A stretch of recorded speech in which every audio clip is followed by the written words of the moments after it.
Welcome back to The Naked Connection. This is the show that supports driven men to reach sexual mastery and build deep connections.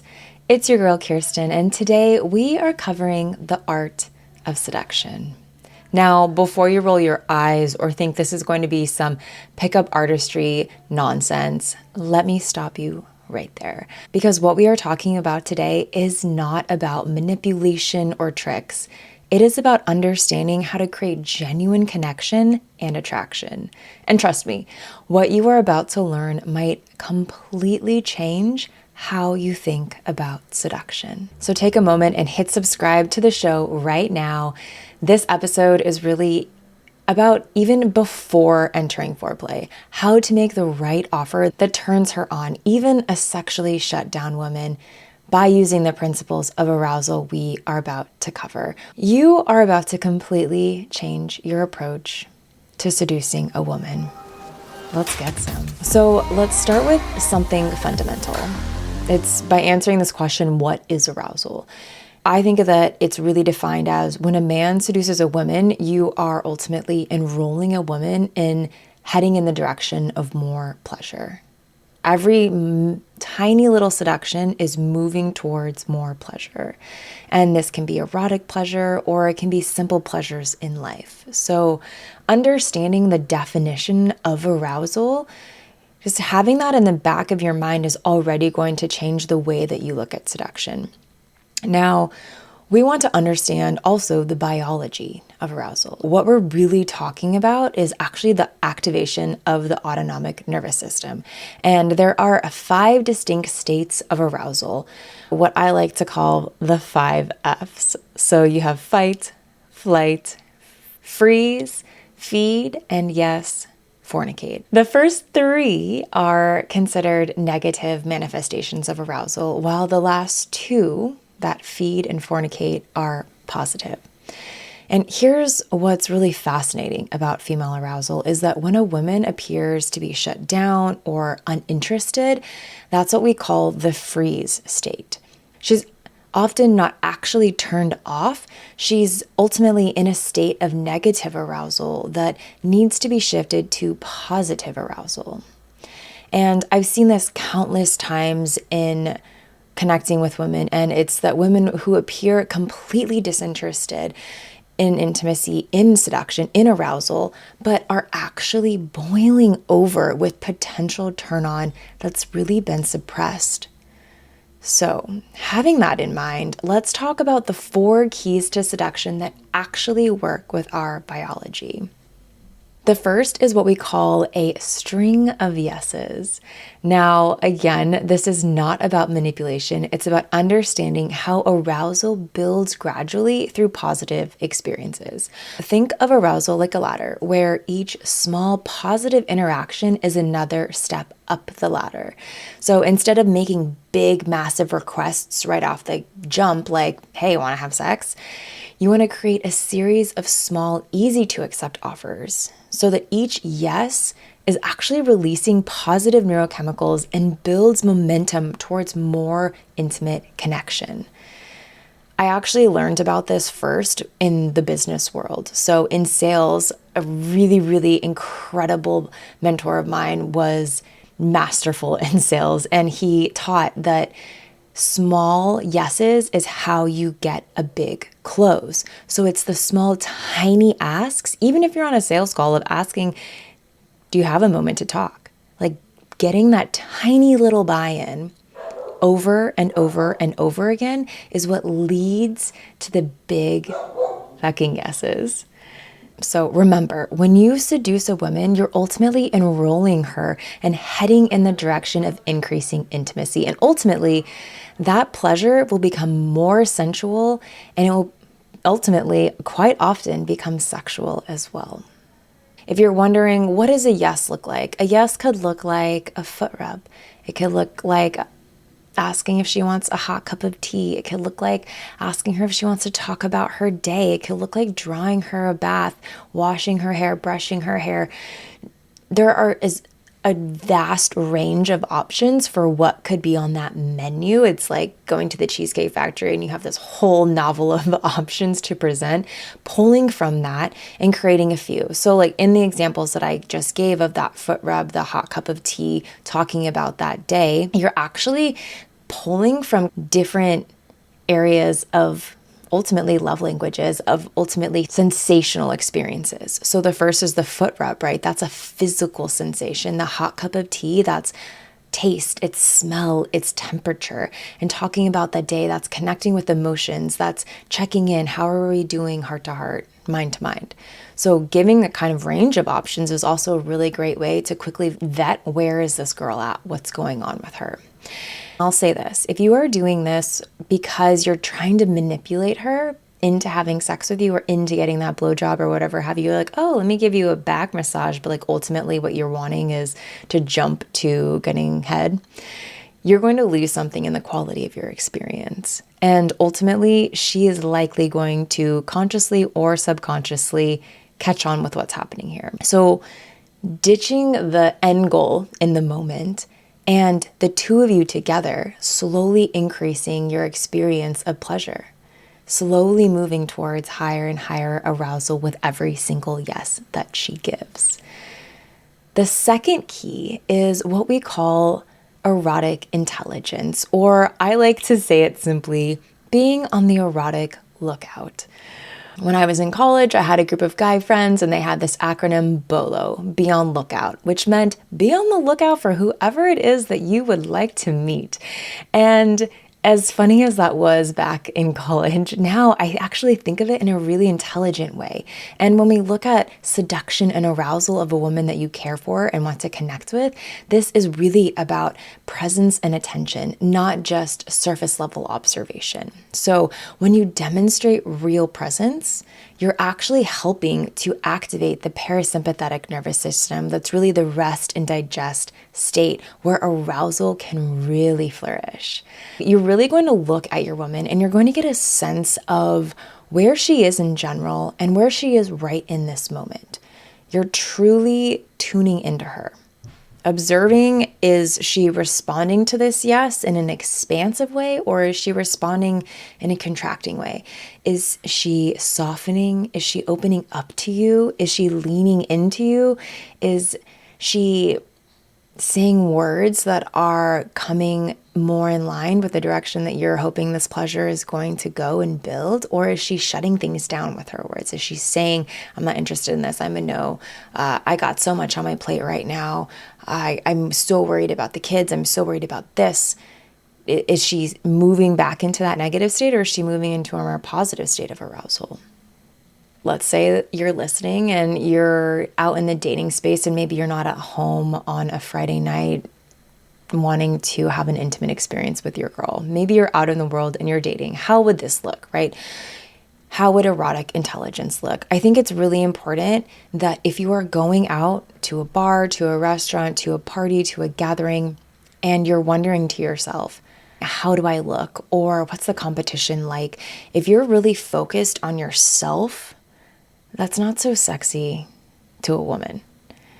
And I will just say this here and now, the sexiest guy in the room is the one that's noticing her, not himself. So keep that in mind the next time that you're going out and about.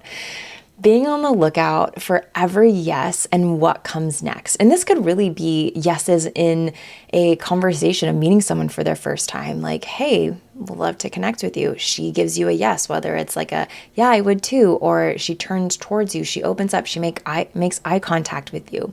Her body is present towards you. That's like a physical yes, right? So cueing yourself into these yeses, truly engage as if you are this arousal detector. You are honing in on her level of arousal. You're like a beacon.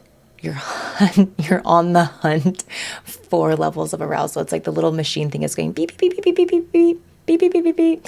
Makes me think of like those dudes out there on the beach that are scanning for metal. It's like as soon as you find it, it's like, woo, woo, woo, right? Like that's what you're looking for. Like think of yourself. It's kind of like an Easter egg hunt, like a game. And I'm saying this because I think that if you're listening and you're like, oh, this is like so much work. This is like a lot for me to think about, to do, to consider, to like present these ideas to her, blah, blah, blah. Well, first of all, great sex isn't just something that falls out of the sky, right? Beautiful, deep, incredible, steamy, hot connection isn't something that you don't ever have to work for. So this is about not just seducing a woman. This is about building mind-blowing arousal, building an incredible connection. And yeah, it's not for the faint of heart. It's not for the people that are like lazy on the couch, not wanting to do anything. And if you're listening to this, I know that that is not you. So we don't even need to go there. Now that you have identified, I am this beacon of arousal, we are going to get to the third key. And this is openness. This is where the science gets really interesting to me. Women need to feel emotionally safe to really deeply become physically aroused. This isn't just a feelings talk, it's actually biology. Emotional connection literally changes our hormonal responses and creates the conditions for arousal to really build. So how does this openness look? If she isn't responding to the yes menu that you presented her a couple of things, you thought, I'm really covering a lot here, there's something in here that I think she'll like, and she responds with a no, this is a great opportunity to step into this third key and to really offer some empathy. Maybe it's the end of the day, it's a weeknight, you're hoping to connect, to have some intimacy together, and she's saying no to you. You can turn towards her and check in. Are you feeling tired because you had a hard day and are really needing some downtime?